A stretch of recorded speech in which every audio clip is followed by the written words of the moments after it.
დღეს აფხაზეთიდან დევნილი მოსახლეობა დრამატული თეატრის შენობასთან კიდევ ერთხელ შეიკრიბა და საკუთარი მოთხოვნები გააჟღერა. ისინი ფართომასშტაბიანი აქციის გამართვას გეგმავდნენ, თუმცა ავღანეთში ქართველი სამხედრო მოსამსახურეების დაღუპვასთან დაკავშირებით რადიკალური ზომების მიღებისგან თავი შეიკავეს და დაღუპულ გმირებს პატივი მიაგეს.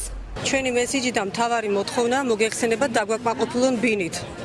თავისი გაცემული პირობა შეასრულოს ბატონმა ბიძინა ივანიშვილმა და ბატონმა ხაბაძემ კეთილი ინებოს და განკარგულება, რომელიც 7 მაისს ბატონმა ბიძინა ივანიშვილმა ყველას წინაშე უთხრა, რომ მოძებნეთ ამ ხალხისთვის ფართი და ეს ხალხი ქუჩაში ამდენი ხანი რატომ დგასო, აი შეასრულოს ბატონმა არჩილ ხაბაძემ თავის დანიშნულება.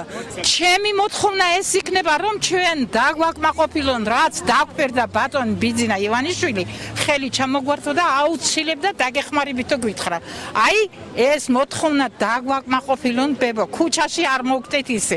დევნილთა ორგანიზაცია ერთობა თანადგომისთვის წარმომადგენლები ავტონომიური რესპუბლიკის თავმჯდომარესთან შეხვედრას მოითხოვეთ. ისინი აცხადებენ, რომ 7 მაისს აჭარაში მყოფ პრემიერ-მინისტრთან შეხვედრისას მათი პრობლემის პირად კონტროლზე აყვანა ბიძინა ივანიშვილმა არჩილ ხაბაძეს თხოვა. თუმცა დევნილების განცხადებით აჭარის მთავრობაში დევნილთა წარმომადგენლების მიღებაზე უარს აცხადებენ. დღეს უნდა გაგვეშალა ჩვენ კარავი. მაგრამ გუშინ მოხდა სამწუხარო ამბავი, ჩვენი ჯარისკაცები დაიღუპნენ ავღანეთში. დღეს არის გლოვის დღე გამოცხადებული და ჩვენ უსამძიმრეთ მთელ საქართველოს და მათ ოჯახებს. ამიტომ დღეს ჩვენ თავშეკავებულები ვართ. ბატონ არჩილ ხაბაძეს არ უნდა ჩვენთან შეხვედრა. მოვითხოვეთ უკვე რამოდენიმეჯერ, მაგრამ შეხვედრა არ უნდა.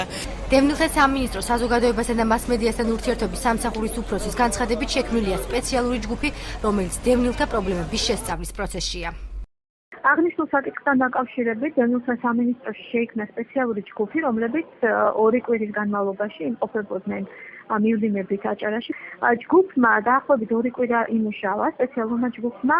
ამჯერად ჯგუფი დაბრუნდა თბილისში, მათ შეისწავლეს დაახლოებით 860-ზე მეტი განაცხადი, მაგრამ მუშაობა ჯერ არ დასრულებულა, განაცხადების მიღება კიდევ გრძელდება თბილისში და ეს კეთდება იმისთვის, რომ გქონდეს რეალური სურათი და ვიცოდეთ რეალური მდგომარეობა, რა პრობლემები აქვს ამ ოჯახებს დღეს რეალურად. აფხაზეთიდან დევნილებს აჭარის მთავრობიდან არც დღეს პასუხობენ, ჩვენი არაერთი მცდელობის მიუხედავად დღის ბოლომდე სატელევიზიო კომენტარისაგან ადრესატები თავს იკავებენ. აქციის მონაწილეთა განცხადებით მომავალი კვირიდან ფართომასშტაბიანი აქციები დაიწყება.